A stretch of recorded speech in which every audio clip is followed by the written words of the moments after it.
Bom dia, Vetex Day. Boa tarde, vamos acordar, vamos chegar. Vamos começar mais uma track. Queria agradecer a presença, eu já vou sentar, tá? Eu sei que você quer levantar, tá doido para levantar, é um cara agitado. Queria começar apresentando e agradecendo Fábio Neto, sócio da Startz. Agradecendo não só pela presença no palco, mas pela sua generosidade contínua de compartilhar conhecimento.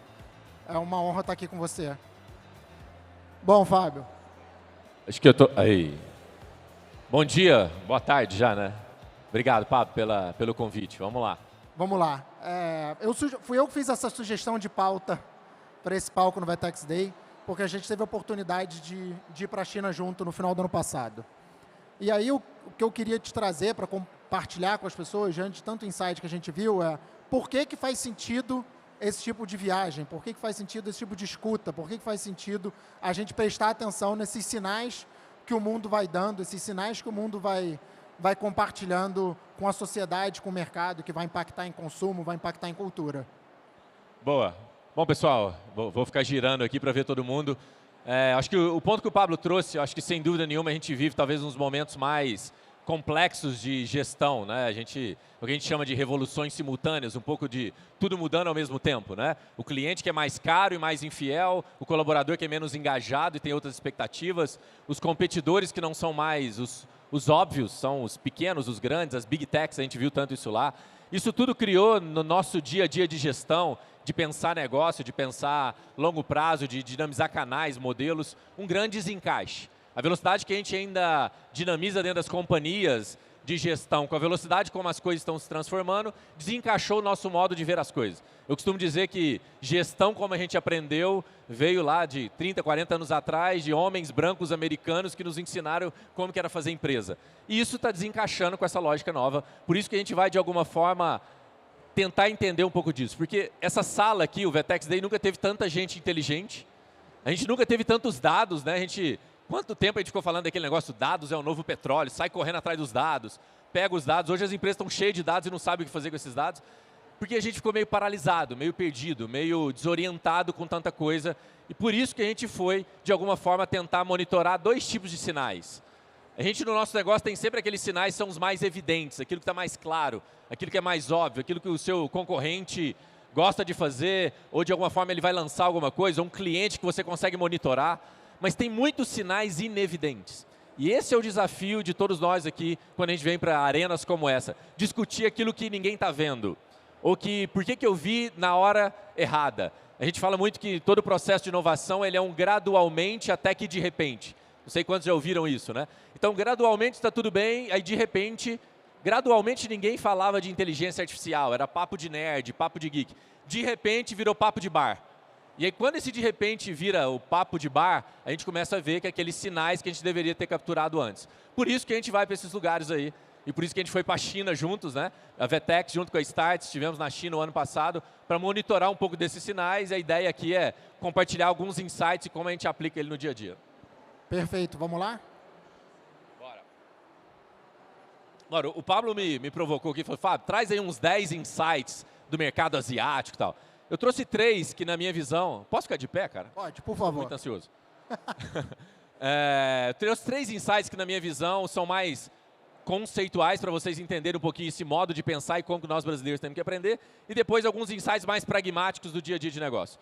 O primeiro dessa lógica da China é... Eles pensam relação e versus transação diferente da gente. Então, toda vez que a gente vai pensar em vender produto, toda vez que vai lá no nosso e-commerce, toda vez que a gente vai pensar e de alguma forma transacionar algo, a gente vai sempre na lógica de primeiro transacionar para depois relacionar. Quando a gente pega todos os marketplaces do Ocidente, eles começaram primeiro vendendo produto para depois tentar oferecer canal de entretenimento, para depois tentar vender outras coisas. Você só vira base depois que compra. Depois que compra. O que o mercado chinês começou a entender é o seguinte, não, primeiro a gente cria base pela relação, depois a gente vende. Que talvez é o grande sucesso, que é o meu último insight, que a gente acabou de ouvir aqui agora, o TikTok, né? Que antes de começar a vender, começou a entrar na casa e na vida das pessoas pela relação. Isso é muito mais forte quando você faz esse shift, do que quando você quer vir da transação para a relação. 2 outros pontos muito fortes que a gente aprendeu lá, que trabalho, trabalho, trabalho. É o 996. 996, ninguém trabalha como essa turma e, de fato, tem um viés muito de trabalho. Você fala, mas a gente também trabalha muito, o brasileiro trabalha muito, o ocidental trabalha muito, mas de um nível talvez diferente do que essa turma está acostumada a trabalhar, porque eles também, numa guerra de talentos, hoje talvez a guerra mais velada que a gente vive no mundo hoje é a guerra de talentos. Para transformar o seu negócio, transformar os nossos negócios, a gente não faz sem talentos. E hoje, de fato, o mercado asiático, que sempre exportou muito talentos para a América, sempre exportou muito talentos para cá, hoje retém muitos talentos por todo o que eles estão, de alguma forma, transformando no mundo educacional. A gente pôde visitar um pouco disso lá. Aqui tem um insight que eu acho que é importante. Toda vez que a gente olha para a China, para o mercado asiático, para o e-commerce, e talvez vocês aqui representam alguma empresa chinesa que já entrou no Brasil, né? A gente estava esses dias lá com o Shein, Shopee, agora está vindo o Temu, agora está vindo essa turma toda que a gente foi aprendendo a falar esses nomes, e isso começa a entrar no seu mercado e tal. Isso tudo começou lá atrás, quando era uma lógica de fábrica do mundo. Então eles começaram a fabricar o Made in China, depois virou um negócio assim de cópia, né? Ah, não, então a gente aprendeu a fazer, vamos copiar. E aí todo mundo, o Xing Ling, né? Aquela coisa que é meio copiada da China, até que hoje eles inverteram essa lógica e agora a gente vai lá copiá-los. A gente vai lá aprender com eles porque eles precisaram urbanizar 1 bilhão de pessoas e nesse processo de urbanização precisaram ser um país tech. E conhecendo esse país tech, começou de alguma forma exportar conhecimento e modelo de negócio. Eu vou falar um pouco disso aqui. Porque eles reinventaram essa lógica de pensar a longo prazo. É um país que pensa muito a longo prazo. Muito diferente do que a gente faz. E aqui eu trouxe 6, não sei se vocês sabem, todo ano, a cada 5 anos a China estabelece quais vão ser os 6 focos dos próximos 5 anos. E esse aqui são os focos deles. Não sei se vocês interagem com esses mercados, mas deveriam prestar atenção aí. E eles implementam os planos de 5 anos à risca, né, Fábio? Não ele vai ser executado, não é uma opção. Tá. Mas olha só que interessante, né? Porque aqui a gente tem 3 pontos que são de saúde e quanto todo mundo está comprometido com saúde. Tanto as Big Techs, né, quando você olha para Google, Microsoft, quando você olha para Amazon, quando você olha para Apple, todo mundo comprometido em hackear a saúde para nos fazer viver mais e melhor. E como isso impacta todos os nossos negócios, varejo e tal. Todo mundo comprando as grandes companhias, a Apple já tem vice-presidente de saúde, a Amazon já tem vice-presidente de saúde. E são esses sinais que quando a gente começa a capturar, a gente fala assim, peraí, se uma grande disrupção, se um país como a China, dos 6 pontos, 3 são de saúde, a gente deveria estar prestando atenção nisso. Em como que o meu negócio, o meu varejo, aquilo que eu faço, esbarra no mercado de saúde, porque isso aí talvez é a grande revolução que a gente vai viver. Né? Temos pouquíssimos unicórnios, pouquíssimas grandes startups ainda no segmento de saúde, e isso vem agora como uma avalanche para os próximos anos. A gente está monitorando esses sinais não só no Ocidente, como lá no Oriente também. Outra coisa que a gente vê muito aqui, essa discussão da inteligência artificial no nível mais avançado. Acho que aqui ainda a gente tem uma discussão muito da produtividade e da eficiência. Né? Muito se fala sobre inteligência artificial e pouco se compreende o que de fato eu saio daqui e faço amanhã. Né? A gente voltou lá da NRF, só 70% das palavras é inteligência artificial e já tem 2 meses nós estamos aqui no Brasil e ninguém está sabendo muito fazer como aplicar isso. Lá eles já estão pensando em algo diferente do que só produtividade e eficiência e de fato remodelar negócio. Por quê?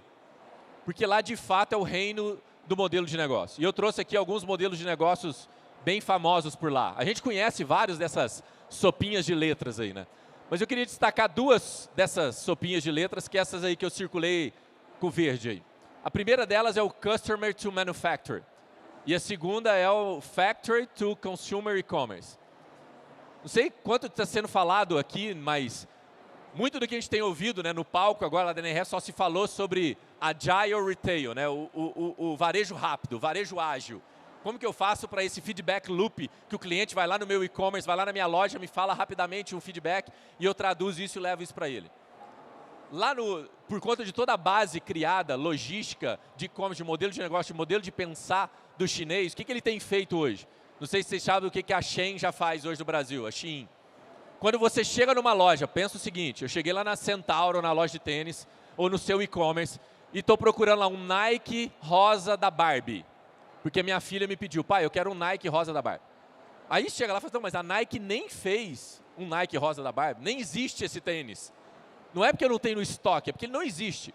Mas nesse momento que o consumidor dá aquele feedback, entre ele chegar na fábrica da Nike na China, criar o Nike rosa da Barbie e voltar para a casa do consumidor, esse lead time hoje é de 2 semanas. E toda a corrida deles é para fazer isso em 1 semana. Eu não estou dizendo assim, a quebra de estoque que você deu feedback e vai chegar na casa dele em 2, 3 dias. É um lançamento de produto. De um insight, ou seja, do insight ao desenvolvimento, à venda, à entrega na sua casa, hoje já é realidade 2 semanas.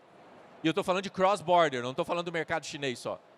E, ou seja, essa lógica de agile retail na cabeça desses caras é muito forte, por isso que é tão difícil competir, por isso que é tão difícil se assemelhar, porque todo o mecanismo é criado para isso acontecer, porque é uma lógica de romper modelo de negócio. Por isso que eu quis trazer um pouco desse slide aqui. E lá a gente aprendeu uma palavrinha nova. Muito se falou nos últimos anos do O2O, né? O online to offline. Eu vim do mercado varejo, shopping center, varejo tradicional, depois fomos criar e-commerce por muitos anos. E sempre tinha aquela lógica, como que eu levo a pessoa do meu e-commerce, do meu ambiente online para o offline? E quando ela chega no offline, de alguma forma, eu já entendi um pouco das interações dela online e posso traduzir isso agora. E lá eles estão já falando desse OMO, que agora os americanos chamaram de Unified Commerce. Não sei se já viram esse termo novo, que é a evolução do Omnichannel, né? A palavrinha Omnichannel ficou tão cansada, pensei, vamos inventar uma palavrinha nova para vender umas palestras e uns livros. Mas o próprio chinês tentou com o New Retail, né? O New Retail seria a substituição do Omnichannel, e agora ele surge com esse novo conceito. A lógica aqui do OMO, que é Online Merged Offline, ou seja, é mais do que o online para o offline, ou do offline para o online, é como que isso de fato se entrelaça de forma muito clara. Quando alguém chega na sua loja, no seu e-commerce, você já tem, aquilo já está tão imergido naquele seu outro ambiente que você já tem todos os insights necessários para causar a predição. A grande busca do varejo hoje é predição. Essa é a palavra mágica. Como que eu me antecipo de alguma forma a minha oferta de valor, ao invés de ficar montando vitrine e eu montando oferta. Você que gostou disso, pode ser que você goste daquilo, pode ser que a vitrine aqui do primavera-verão é essa, do outono-inverno é essa, e eu fico numa lógica de experimento, né, de teste AB. Então monta a vitrine vermelha e vê se vende, eu oferto tal produto para ver se vende. Essa lógica parece não fazer muito sentido, porque você vai perdendo muita sinergia, muita oportunidade. Então por isso que essa lógica do OMO, depois pesquisem, eu não vou ter tempo para aprofundar aqui, ela é uma lógica que tenta vencer um pouco esse jogo da experimentação o tempo todo, de ficar mudando vitrine, de ficar mudando landing page, de ficar mudando oferta de banner. Como que eu, de fato, customizo e predizo isso para o nosso dia a dia. Bom, tem um outro ponto aqui que lá é muito chocante, talvez aqui no Brasil a gente já começou a perceber, né? Há uns anos atrás, se alguém te falasse que tinha comprado um carro chinês, você ia fazer aquela cara assim, será? E hoje, gradualmente, de repente, invadiram. E talvez é a grande estratégia de domínio de produtos de falta de alto valor agregado são os carros hoje do Brasil. Né? A gente vê aí BYD, GWM, mais várias entrando, né? A gente vê vários lançamentos. Eu e o Pablo vimos lá, são 400 montadoras de carro elétrico. 400 marcas. A gente começou a bater foto das marcas que a gente não conhecia. Não, nem os chineses conhecem todas as marcas. Nem o chinês sabe qual é. O que isso tem a ver, Fábio, com o varejo? O que a gente está falando? Tem tudo a ver, porque isso começou a mudar uma matriz. A gente está vivendo a primeira vez que a China está causando deflação mundial. Porque como ela está com o mercado interno crescendo menos do que ela imaginava, ela está incentivando produtividade para que isso, ao chegar no mundo, deflacione. Pela primeira vez, nós estamos comprando carro mais barato. Carro melhor e mais barato. E ninguém está comprando carro elétrico para salvar o mundo, porque é o elétrico. Ainda não. Mas está comprando porque eu quero tecnologia sobre roda, eu quero um software sobre rodas, e toda vez que a gente entra dentro desses carros, a gente fala assim, putz, é isso que eu quero. Só que isso está criando uma nova lógica para o varejo, que é o seguinte, os carros autônomos já na China estão se transformando nos principais PDVs. Ou seja, agora a gente vai comprar muito mais dentro dos carros, porque eu não preciso mais dirigir. Então eu estou no meu momento de assistir, por exemplo, eu demorei da minha casa para cá hoje, sei lá, quase 1 hora, só nessa rotatória aqui, não sei quantos ficaram aqui, uns 40 minutos da rotatória, né? Nessa rotatória, ao invés de você ficar lá olhando o Waze, então você estaria interagindo com algum varejo. E aí a lógica de retail media começa agora a extrapolar para uma car media e por aí vai. Aquela propagandinha que o Uber coloca no banco de trás do carro, né? Aquela televisãozinha, isso agora extrapola para os carros autônomos, que já é uma realidade muito forte por lá.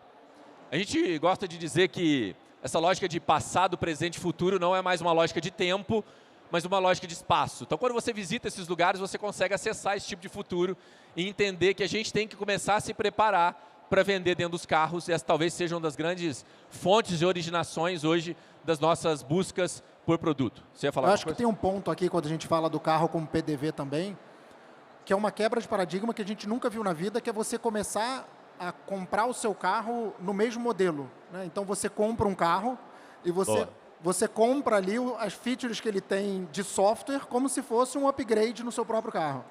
Esse ponto do Pablo é muito importante. No Brasil, presta atenção nisso, no Brasil a gente troca de carros a cada 4 anos. É a média brasileira. E toda vez, lembra, toda vez que você trocou de carro, 99% do brasileiro troca por uma marca diferente. Ah, não quero manter aquele mesmo carro. Ah, eu tenho, sei lá, um Cruze. Eu quero, não, agora eu vou trocar por outro do mesmo modelo, por outro do mesmo modelo. A gente gosta de alternar. Essa é uma realidade hoje do mercado automobilístico, por isso que é tão difícil convencer você a ficar na mesma marca.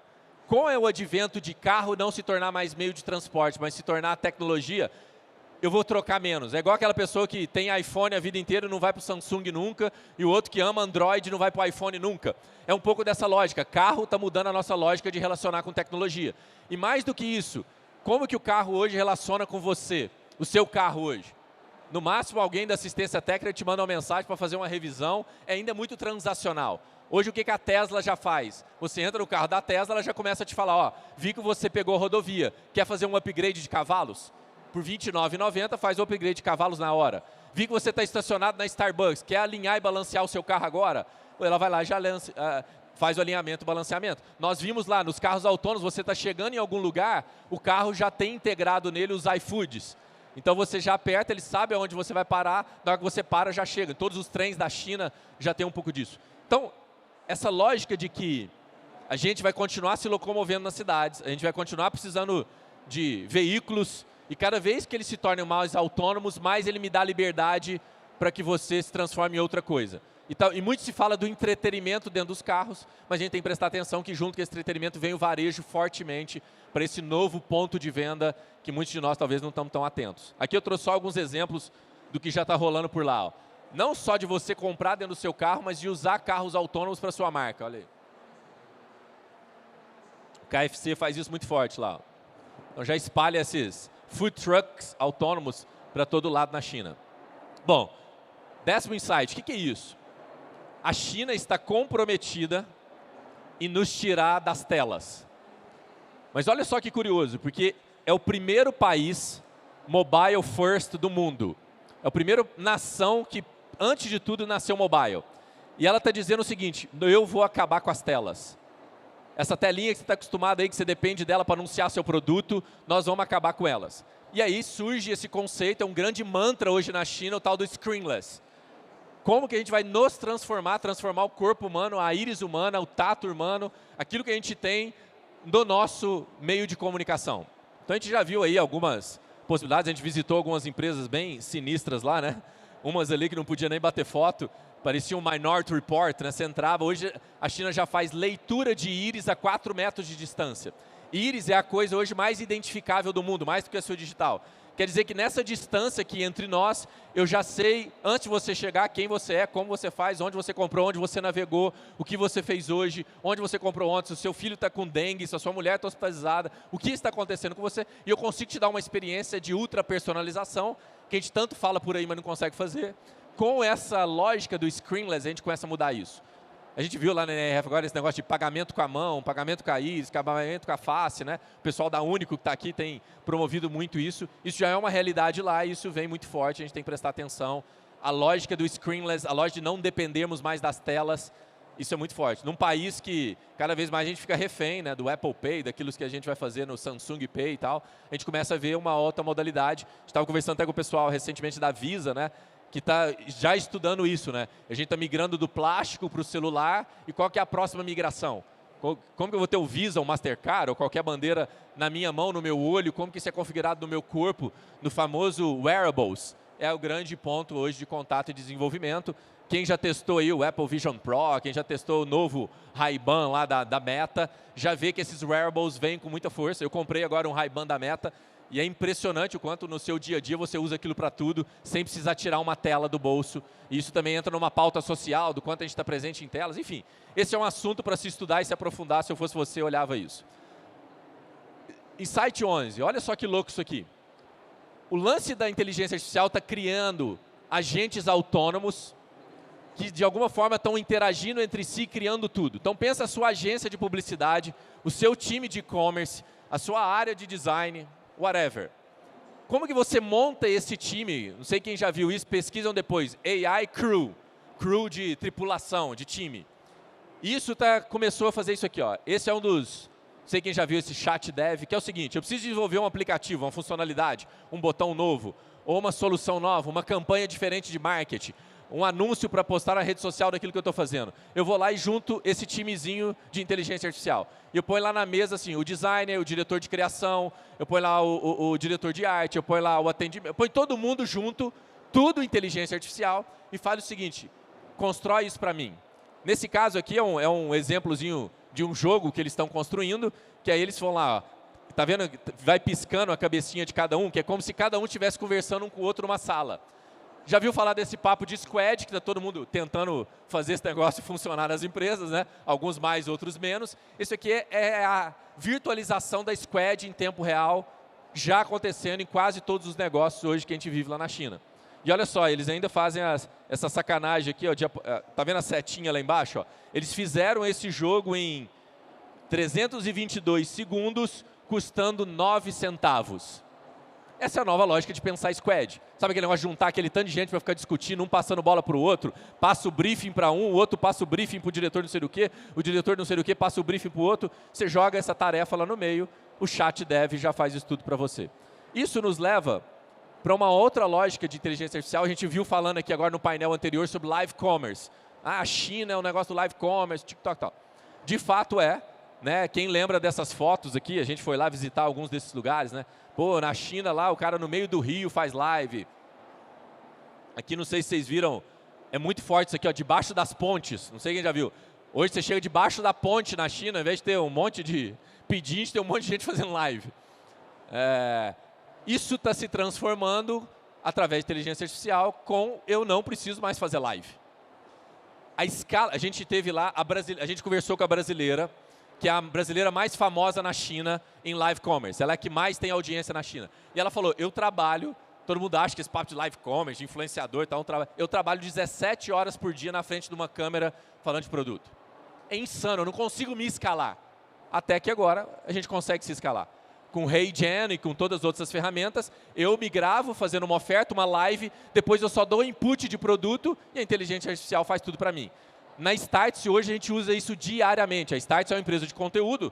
Quem conhece a Startse aí, a gente já faz isso todos os dias. E a gente faz isso agora em todas as línguas. Então, eu tenho várias gravações minhas lá na Startse, agora eu falo assim, ó, sobe o anúncio tal, sobe a campanha tal, e sobe em espanhol, porque o nosso cliente fala espanhol. Quem aqui não vende para o exterior ou não vende, a própria Vtex tem no Brasil todo, tem que treinar times em espanhol, treinar times em inglês. Acabou. Hoje, 90% das campanhas que a gente faz na Startse, que são responsáveis hoje por 70% das nossas vendas, não são mais nós que gravamos lá no estúdio, que vai lá falar, fazer oferta. É tudo via inteligência artificial, HeyGen, que cada vez se aprimora mais. Então, live commerce, que talvez por muito tempo foi uma barreira de ter que ter tanta gente, de ter que ter estúdio, de ter que ter infraestrutura, hoje não precisa mais, a gente vive essa era do Virtual Live Seller. E por último, não poderia acabar aqui sem falar desse aqui, acabamos de fazer um painel com o TikTok, que sem dúvida nenhuma é o novo super app. Quem conhece a China sabe que a China tem 2 grandes super apps, né? O WeChat e o Alipay lá, do Alibaba. São os 3 grandes ecossistemas da China, né? A ByteDance, o Alibaba e a Tencent. E a ByteDance, que é a dona do TikTok, de fato, que está endereçando o TikTok como um super app. E isso vem para o Ocidente de forma muito forte. A gente já vê enxurrada aí, são mais de 20 bilhões de dólares sendo vendidos no TikTok já no Ocidente.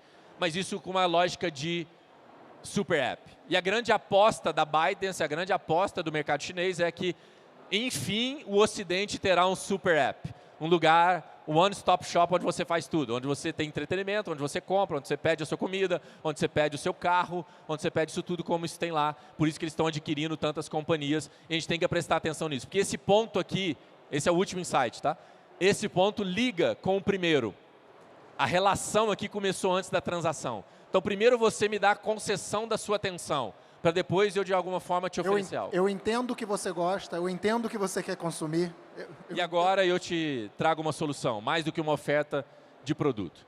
Bom, gente, tentei, de forma muito rápida, consolidar alguns pequenos insights e como a gente pode aplicar isso no nosso dia a dia. Meu muito obrigado de novo ao Pablo, fica aí meus contatos, quem quiser continuar essa conversa e puxar comigo, Estou à vontade. Obrigado. Muito obrigado, Fábio.